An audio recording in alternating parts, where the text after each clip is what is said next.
Okay, good morning. That's like the fourth time I've personally said this morning, so sorry for making you say good morning to me like 9 times today, but it's going to be good. Like Mari said, we are working on our values series here at Dwell. And last week, Pastor Aeric, if you were here, he preached on the value of seen, known, and needed. If you don't know, we do podcasts, we do a YouTube video every single week, so you can hop in and listen to them, especially this series when we're talking about values are why dwell over a different church, right? Because every church you go to is valuing the Bible. Hopefully they should be, but they're working on the Bible, they're working on God, Jesus. So why would this church community be the one for you? And it feels a little bit like Christmas morning to me, being able to finally talk about some of these values, because Pastor Aeric and we've been working on these for a while, and I'm excited to get to share these with you. But we worked on them for so long because we wanted to make sure that this was not, what do Eric and Natalie want the church to look like? Like, even though we are sitting in the position of in charge, quote unquote, we want God to be in charge. We want God to be leading this. If he's not leading this church, we don't want to do it anymore, essentially. And so it took us a long time to make sure we were removing ourselves from it and making sure God was at the center of it. But really, values, what they can do for you is, anyone ever read the Bible and been like, but what does that mean? Like, how do I actually do that? Well, some of these values, they can help bring things into a modern day context, right? And they can help what is a million messages of scripture on service come into, hey, here's the general idea. And so the idea is that these would be used as like a guiding principle. So if you're trying to make a decision, they could help you, oh, do these line up with values that I have in my life? When we as a church are trying to make a decision, first and foremost, is it God? But then second, does it fit our church values? So we have named six of them. I can't count today, apparently. 6 of them, values here at Dwell, that we are going to focus on and believe are important. And so these are faith, service, love, simplicity, community, and formation. But don't worry, we're going to tell you what all of those actually mean, because you say a word like faith and then you're like, but what does that mean? So we're preaching a message on each and every one of these. Last week, Pastor Aeric talked about love. Today, we're going to take a look at service. And when we're looking at these, the idea of service, the question we're actually asking is, what does it mean to serve within the context of Dwell? What does that look like? Okay, so if you've been around church for a while, and I say the word serve, you might have several images popping into your head right away, right? So like I can think of some of what this has meant for me in the past. It's changing diapers, it's holding a sign in the parking lot, it's pouring coffee, leading a small group, lots of different things, right? Like things that you show up and do. And that is a part of serving, but what we're going to talk about today is that is just a part of it. That service is actually a lifestyle. It's way more than accomplishing a task or being on a team. We believe that your presence makes an impact. And unless it's your very first week, you have probably heard that phrase a lot. Even if it's your first week, you've already heard it. Mari just said it a few minutes ago. But what does that actually mean? Presence makes an impact. We wrote out some statements about this. Life is about giving, not taking. We are contributors who show up, make a difference, and empower others to use their God-given gifts. You see, service is a much bigger concept than what we've given it credit for.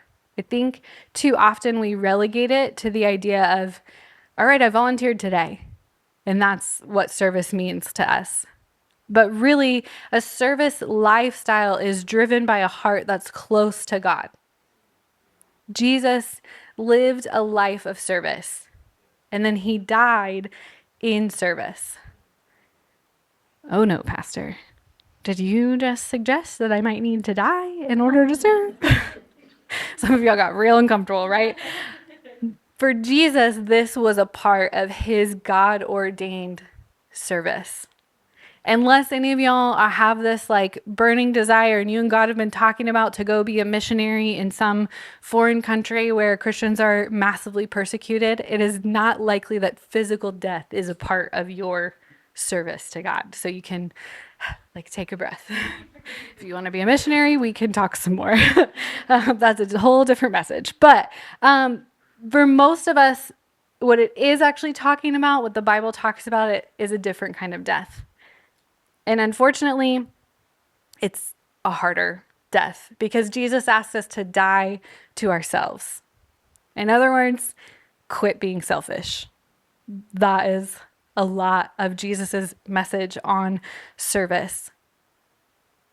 Every time I think about this and think of service, I have any other Hamilton fans in there. I have a lyric that constantly gets stuck in my head. Dying is easy, my friend. Living is harder. And that's like kind of a mantra for service. So I just wanted to make sure we're all on the same page here as we dive in. Living a life of service is not easy, but it is something that Jesus calls us to do. So we need to jump in and understand it a little better.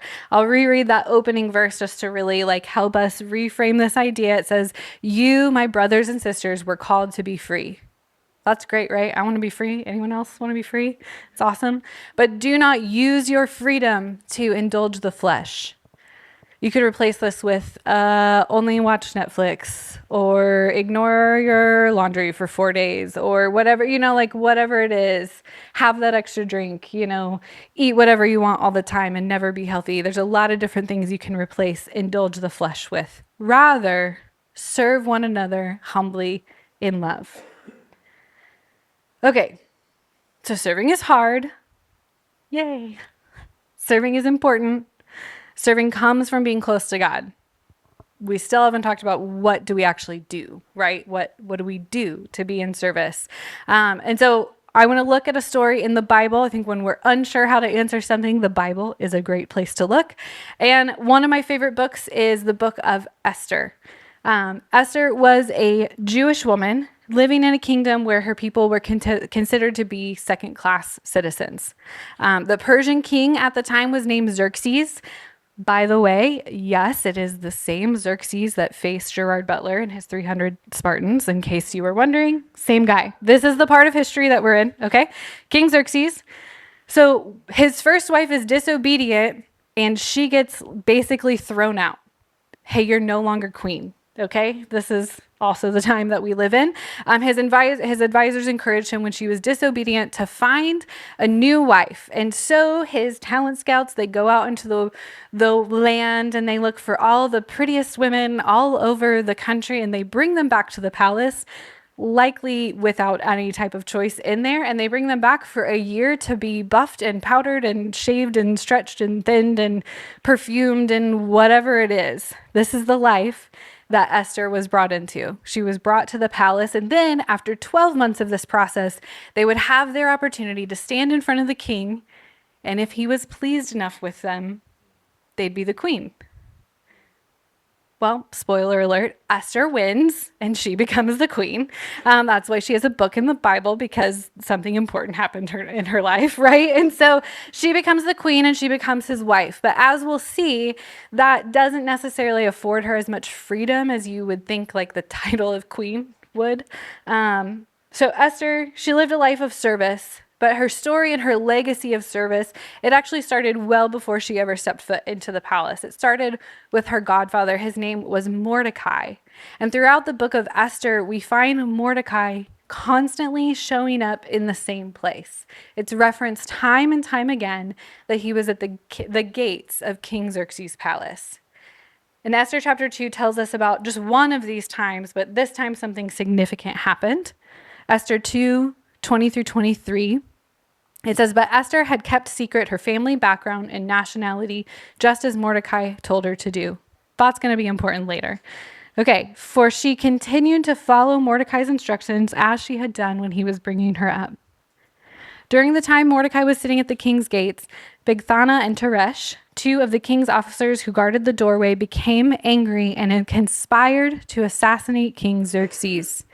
But Mordecai found out about the plot and told Queen Esther, who in turn reported it to the king, giving credit to Mordecai.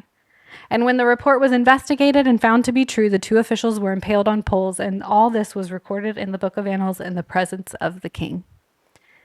Okay, a lot happened there. But this intro, it highlights the part of our value statement. It reads like this: life is about giving, not taking. We are contributors who show up and make a difference. See, we have a tendency to really overcomplicate the idea of service. Most often, what service calls for is show up and contribute. Giving instead of taking.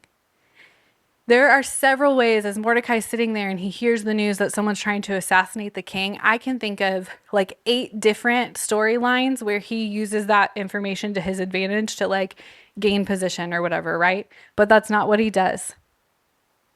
Some days showing up simply means being present. Mordecai, the amount of times it's mentioned in this book that he was at the gates, it's likely that he was there every day. And it wasn't every day that something significant happened. But because he had a habit of showing up, he was there when he needed to be. I'm not even exaggerating a little bit when I say you showing up to church can save someone's life. What makes each and every Sunday special is you. When people are searching for a church community, they want to walk in the door and find an amazing group of people who are welcoming. The reason there are so many different types of churches in the world is because there are so many different types of people, and everybody needs a home. Each individual or family needs to find the church home where they best fit in. We tend to think that this has everything to do with how the pastor preaches or what worship is like or whether or not the coffee is good. What it really boils down to for most people, think about your own experience, is can I find my people here? We got to serve under Eric's parents for several years in a church, and his dad said it one of my favorite ways. You have to find people who are the same kind of weird, right? What is this? What kind of weird are you? And where do you see your people? Okay, apparently you're weird like us because you keep coming back here. But our lesson from Mordecai today is simple. We serve when we show up. When you aren't at church, something is missing. I'm not saying this to make you feel guilty. We have been a part of churches where people feel like I can never take vacation, I can never have a sick day, I could never because I might miss a Sunday. That is not what I'm trying to communicate here. And if that is what you're hearing, I would love to have an individual conversation with you so we can work through that. This is not our expectation here at Dwell. But I am saying that when you are here, when you are on time or even early, when you're engaged, when you're ready to take action to make someone else feel welcome, you can be the difference in someone finding their church home, their church community, or continuing to wander around lost. You can be the difference in that. Okay, so back to our story. Believe it or not, Mordecai saving the king's life doesn't actually do much for him. And he gets no kind of recognition. It doesn't elevate his position. It doesn't make him popular or well-known. In fact, it actually kind of puts a target on his back. He begins to get noticed by one of the king's advisors, Haman. And one of the reasons he gets noticed is that Haman will come back and forth through the gates regularly, right? And we've established that Mordecai is sitting there. Well, Mordecai doesn't make a big deal when Haman comes through, but all these other people around him do. Haman is like the right-hand man to the king, and everyone wants to bow down to him and show him favor and all these things so that they might be in Haman's favor. And Mordecai won't do it because he only bows to God. He believes in God and that he has that principle there. So this makes Haman really mad. Irrationally angry, if I'm being honest. And Haman decides what he's going to do when he's infuriated about this is he's not just going to retaliate on Mordecai, he's going to retaliate on all of Mordecai's people, the Jewish people. And so he goes to the king, and we read this in Esther 3:8-9. And he says, Then Haman said to King Xerxes, There is a certain people dispersed among the peoples in all the provinces of your kingdom who keep themselves separate. Their customs are different from those of all other people, and they do not obey the king's laws. It is not in the king's best interest to tolerate them. If it pleases the king, let a decree be issued to destroy them. Haman was one of the king's most trusted advisors. So when he brought this idea forward, and unfortunately it wasn't all that rare to just wipe out an entire group of people in that day, the king said yes. And he gave Haman this incredible amount of power to carry out this decree.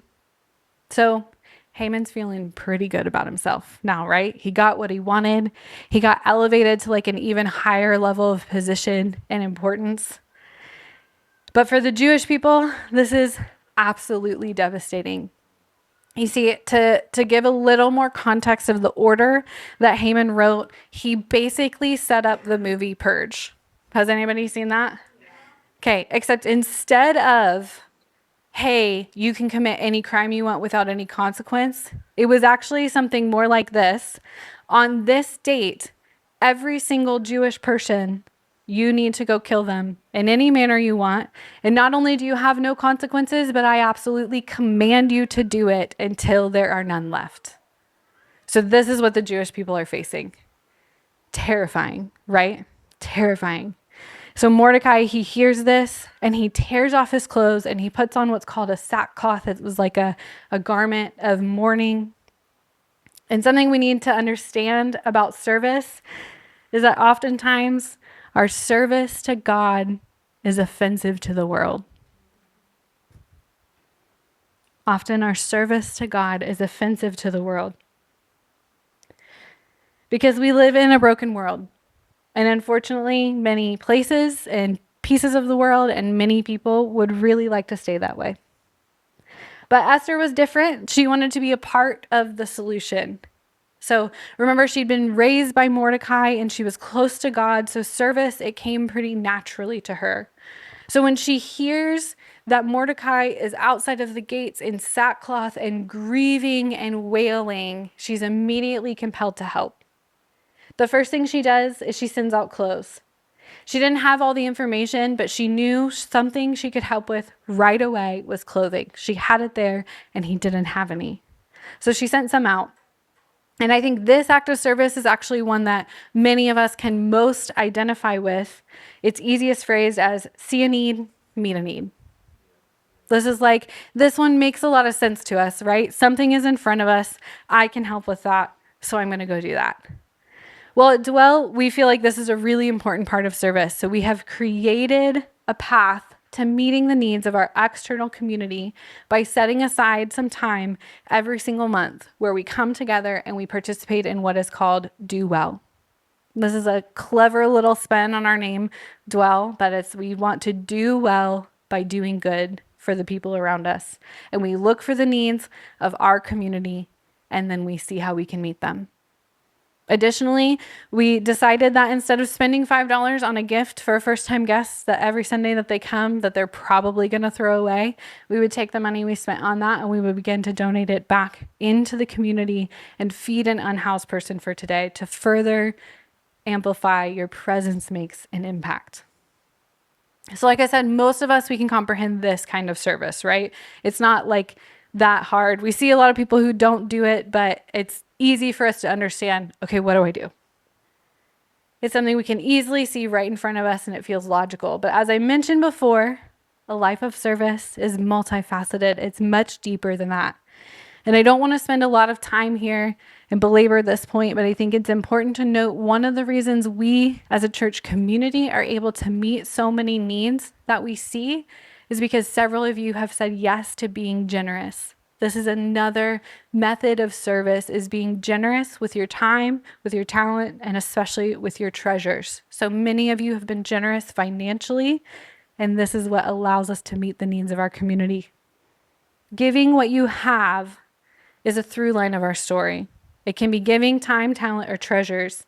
But if you want to increase service and generosity in your life, I'd like you to evaluate, what do I have to give away? And then give it. It's a really simple thought, but it's one of those things that execution becomes incredibly difficult often. So let's look back at our story.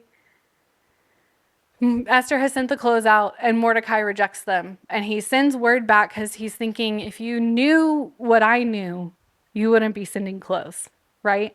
And so he has her attendant inform her that all of the Jewish people have been sentenced to die. And then he says, Esther, you can do something. You might be the only one. You can do something. But Esther is incredibly nervous because this action could cost her her life. Let's look at this verse, chapter 4, 11 through 14. And Esther says, all the king's officials and the people of the royal provinces know that for any man or woman who approaches the king in the inner court without being summoned, the king has but one law, that they be put to death unless the king extends his golden scepter to them and spares their lives. And then she says, but 30 days have passed since I was called to go to the king. When Esther's words were reported to Mordecai, he sent back this answer, do not think that because you are in the king's house, you alone of all the Jews will escape. For if you remain silent at this time, relief and deliverance for the Jews will arise from another place. That is an intense level of faith there. But you and your father's family will perish. And who knows but that you have come to your royal position for such a time as this. In this passage, we learn a couple of really important things. First, if Esther approaches the king when she hasn't been summoned, she could die. Even though she's technically his wife, even though she's the queen, like I said, she is supposed to simply do what she's told, not as she pleases. And this is underscored by the fact that his last wife, when she did as she pleased and didn't obey, was completely cast aside, right? But that's not the only reason. It's not even the only reason Esther might die. If you recall from earlier, she had been keeping the secret that she was Jewish. So as she approaches the king, she's also admitting, hey, I'm a part of this. I'm supposed to be executed by this order also. But Mordecai asked her to do it anyways. He's begging her to take the risk and to step forward. And I love the way we have this phrased in our value statement. We empower others to use their God-given gifts. Esther had lived like a real rags to riches story, right? She was a second-class citizen to a beauty contest or beauty pageant contestant, and then she becomes the queen. This granted her a unique position to be present in the right place at the right time to make a difference. This is what she has to give, is her presence and her position. But she is scared, and she has so many justified, rightful reasons to be scared of what is about to happen. So Mordecai does a little bit of good old-fashioned shaking and reminds her that though the stakes are high, God is bigger. They serve a big God. And Mordecai, doing this, he calls her into her purpose to use the gift of her royal position to save her people. Last week, Pastor Aeric, when he was preaching, he called on us to really not just see the people around us, but to know them. When you truly know someone the way that Mordecai knew Esther, you can call out the purpose on their lives, even if they can't see it. You can encourage them when they feel like it's too big. You can walk alongside them as they walk God's path for their lives. But in order for this to happen, it requires that we don't just worry about taking care of the people outside of our walls, that we make sure we are focused on serving our internal community as well. The best mechanism we have to get to see people, to get to know them on a new level here at Dwell, is to get involved in one of our groups, like our Practicing the Way that meets every Friday. It takes more than a Sunday morning to be a village. It takes walking through life together. It takes coffee meetings. It takes going to each other's houses, sitting around each other's tables. At Dwell, we want to serve each other in the big stuff, but also in the ordinary everyday seasons of life. Esther here, she's facing down something terrifying, and we see her lean into not only her relationship with God, but we see her rely on her community. And as we continue the story in Esther 4, verses 15 through 16, it says, "Then Esther sent this reply, 'Go, gather together all the Jews who are in Susa and fast for me. Do not eat or drink for 3 days, night or day. I and my attendants will fast as you do. When this is done, I will go to the king, even though it's against the law. And if I perish, I perish.'" Esther is preparing to risk her life in service to her community, so she asks them to partner with her. She is smart enough to know that she cannot do this alone. So she calls her community into action. But what she asks of them is really important right here. It's very significant because fasting is an act of service to God. Through our self-denial, we are worshiping Him, recognizing the need for Him and serving in obedience. You've heard it said that you can't pour from an empty cup. Ironically, Esther is filling her cup by creating this relationship with God, by fasting for 3 days. She is trying to get as close as she possibly can to God before she goes to do what's in front of her. At Dwell, we want to always be considering, how am I serving God? If we could simply ask that question every single day and find an answer to make that day, a life of service would be second nature. I'd never need to preach on service ever again because we'd be the most loving, the most generous, the most serving people in town, in the whole world, if we would just ask that question every day. But too often we get caught up in like an exact system or process. And what we need to remember is serve God and the rest will follow. Serve God and the rest will follow. But we still have more to the story with Esther and Mordecai. In fact, we are just getting to the good stuff. By the way, this is a tiny bit of a side tangent, but if you are someone who has been caught in the lie that the Bible is boring, I need you to go read the book of Esther.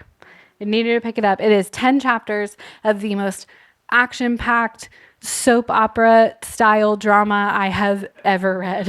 Okay? I'm going to simplify the story quite a bit, and I will give you some spoilers, for the purpose of the message, but it would make my pastor heart so happy if a few of you came back next week and were like, I read the book of Esther and it was so good, or I didn't like it, or I'm still bored, or whatever reaction you actually have. I really don't think you'll be bored if you go read it. But anyways, okay, 3 days of fasting. Esther, she goes to see the king. Remember, this is her first opportunity that she might die. So she goes to see the king and she says, thank goodness I was not killed.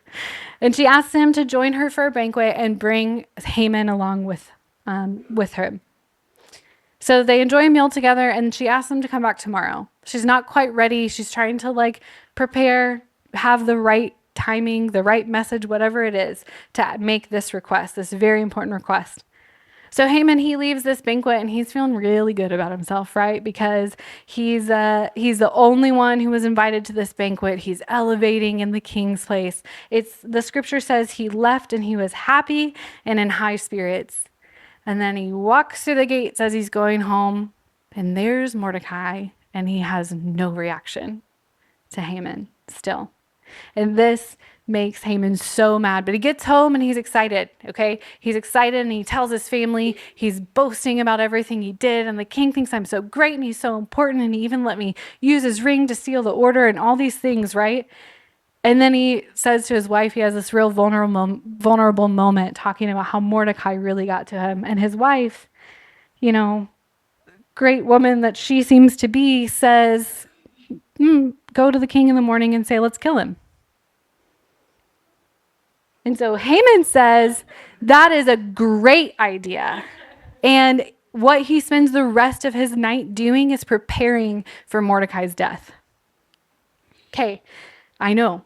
This is drama, right? Okay, I'm gonna one more shameless plug. I am telling you that Shonda Land and Rebecca Yaris, as brilliant as they are, have nothing on the Bible.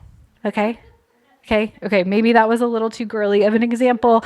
Let's see. WWE or watching the Chiefs get actually absolutely demolished in the Super Bowl has nothing on the stories you can read in your Bible. Okay?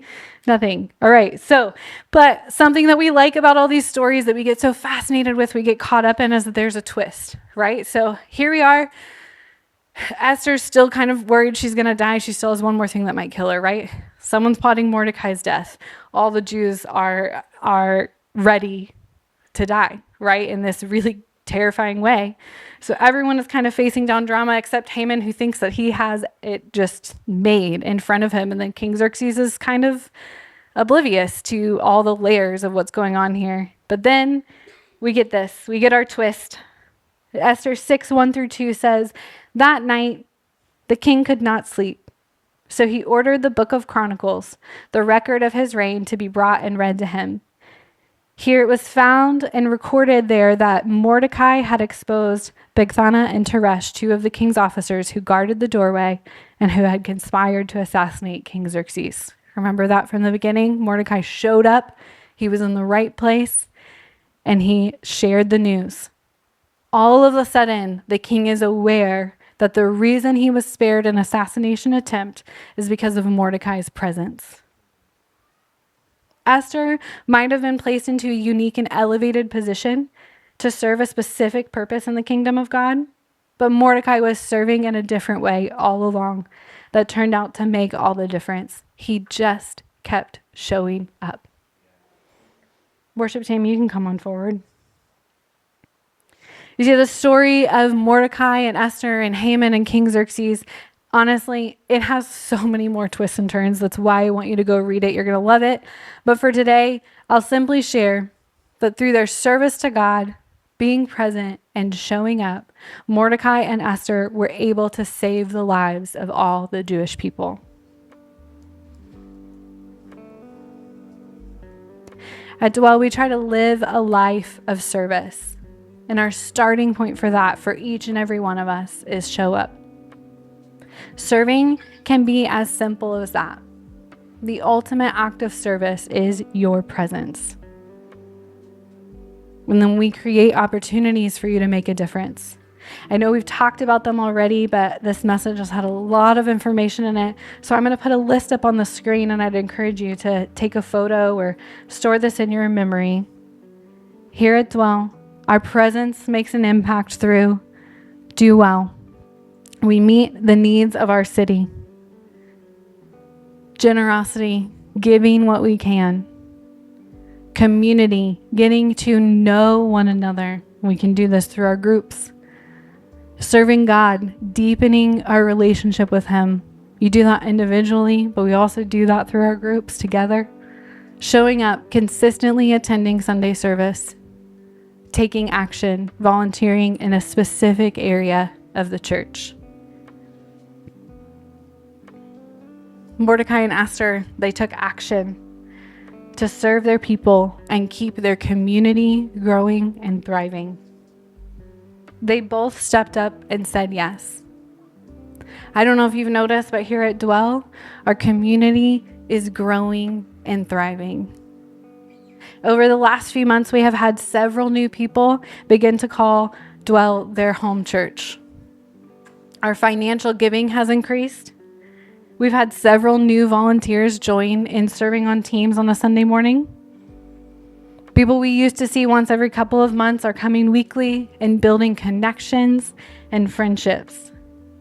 Dwell Church, your presence is making an impact. I don't know about you, but I love seeing our community thrive and grow. In more people, in more ways to give back to our community, in deeper relationships with one another. In hearing that someone knew someone in the congregation they could go to talk out life, and it didn't have to go direct to the pastor because they had enough people in so many ways. In order for that to continue, each one of us needs to consider, am I serving? Am I making an impact? Is there more God is asking me to do in this community? Do I see a need I can meet? So you think something that often stops us is that was a long list, right? And we try to say, I've got to cross off everything on that list right now. I've got to be able to do all these things at once. But really, that can be intimidating. And honestly, it isn't very realistic. You're not going to check all the boxes at once. So here's what I want to leave us with today. In just a minute, I'm going to pray, and then the worship team is going to take back over when I'm done. And during that time, I want you to take a moment between you and God, and I want you to consider, what is one next way God is asking me to make an impact? Man, what a great word, Pastor Natalie. What a challenging word. Believe it or not, I think you would probably believe this about Pastor Natalie, but maybe not about me. I am not naturally a serving person. I'm a pretty selfish person, and I don't know. I like me time, and I like being served. But to go do that, to give out and to take other time away from your other parts of your life, it's a challenge for me. I think God put me with someone who it's not a challenge for them, so that I would learn that throughout my life. And so I'm for some of us here that maybe you heard this and you're like, that's a lot of work, or that's just not me, or that's someone else's strength. Man, I believe in relying on other people's strengths, but at the same time, man, there is a part of service that it's denial of just the self. And I've never left an opportunity serving somebody feeling empty. In fact, I've always felt more of an overflow, that, man, I can't wait to do that again, or I feel like I got more that I can give. I want to tell a quick story just to highlight how this has happened in our lives. And Pastor Natalie originally was going to tell this story, but I'm stealing it from her. There was a couple years ago, we had just had our third son, Rigby, and we were moving out of an apartment to our very first home. Very exciting for us. And so the day before the move, Natalie is coming home. She's got all three boys in her car. And we had Natalie had just gotten in a car wreck. And so we were in this like tank of an SUV. And so she's driving this car and she's driving through the night. It's raining outside. It's all this stuff. And I'm at home finishing up packing. And all of a sudden I get this call from Natalie, which isn't like odd, but the phone call is, you need to come outside. I just got in a car crash. And I'm like, well, that already happened. There's no way it's happened again.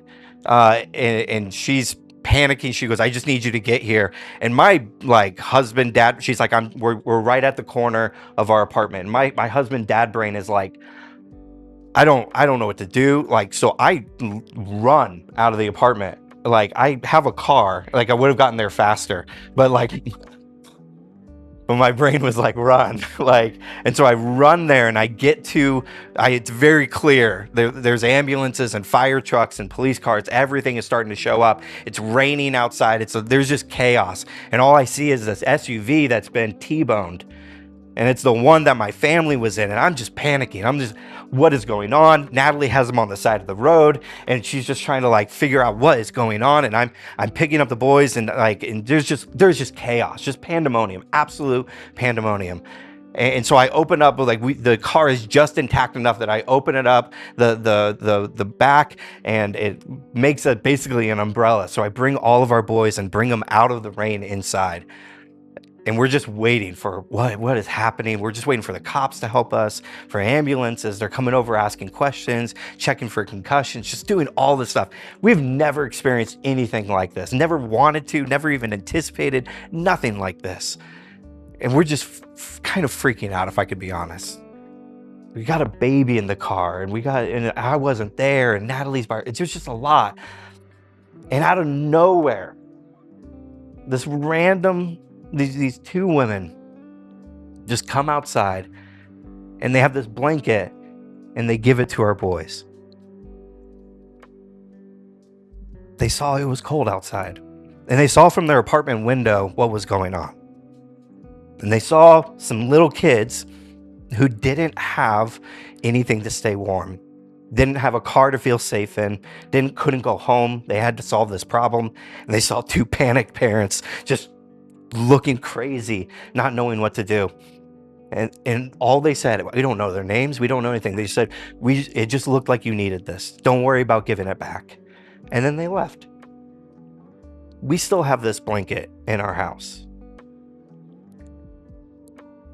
They didn't need to do anything but show up. They saw a need and met a need. They had no motives. We didn't need to give them anything back. We didn't learn their names. We didn't do anything. They just provided and they just served. I want to leave you guys today with, you have no idea what your little moment of service will do. That moment you step out of the comfort zone and you say, here's what I have. It's not much. Be honest, guys, it's like a thin blanket. It's really not even that comfy. It's not big enough to hold all three of us. It was just something. And in our lives, every time we drive past that crossing, what we're learning to do is not remember the crash, but remember the service. What an honor that we would get to do that for somebody. So I want to pray today. I hope you were moved, not just by the message, but the story, that you can make a difference. Amen.